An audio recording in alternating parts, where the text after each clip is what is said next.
સત્ય પરેશાન થઈ શકે છે પણ પરાજિત ક્યારેય નહીં. ભારત એ લોકશાહી ધરાવતો દેશ છે. એવી લોકશાહી જે લોકોથી, લોકો માટે અને લોકો દ્વારા ચાલતા શાસકનું એક પ્રતીક છે.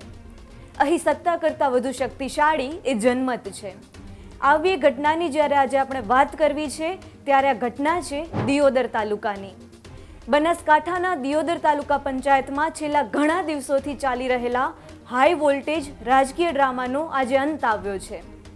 2 વખત પ્રમુખ અને ઉપપ્રમુખની ચૂંટણી થયા બાદ આજે ત્રીજી વખત યોજાયેલી ચૂંટણીમાં કોંગ્રેસે બાજી મારી છે. સ્થાનિક કોંગ્રેસ નેતાઓની જહેમત અને સંગઠનની એકતાને કારણે તાલુકા પંચાયતમાં કોંગ્રેસની બોડી રચાઈ છે. દિયોદર તાલુકા પંચાયતના પ્રમુખ તરીકે કોંગ્રેસના પ્રભાભાઈ વાઘેલાની વરણી કરવામાં આવી છે, જ્યારે ઉપપ્રમુખ પદે પાનાબેન ચાવડાની પસંદગી થઈ છે. ચૂંટણી બાદ કોંગ્રેસ કાર્યકરો અને નેતાઓમાં ખુશીનો માહોલ જોવા મળ્યો હતો. પરંતુ આ આખી ઘટનાએ ફરી એકવાર સાબિત કરી દીધું છે કે રાજકારણમાં વિલંબ થઈ શકે, વિવાદ થઈ શકે, પરંતુ અંતે નિર્ણય જનતાના મત અને લોકશાહીના મૂલ્યોના આધારે થાય છે. અને એટલા માટે કહેવાય છે, સત્ય પરેશાન થઈ શકે પરંતુ પરાજિત ક્યારેય નથી થતું, કારણ કે અંતે જીત હંમેશા જનમતની જ થાય છે.